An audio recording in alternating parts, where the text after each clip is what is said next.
বাংলাদেশে না ভাই, এই যে দেখ তারা অস্ত্র লেখা রয়েছে, তারা সজাগ খাওয়া দেয়, তুই কুমার আমরা তো দেখছিলাম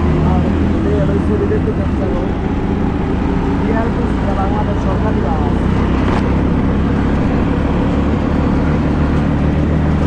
আজকে যদি টাকা দেয় বুয়ে দেবারতাম, বুয়ে দেয়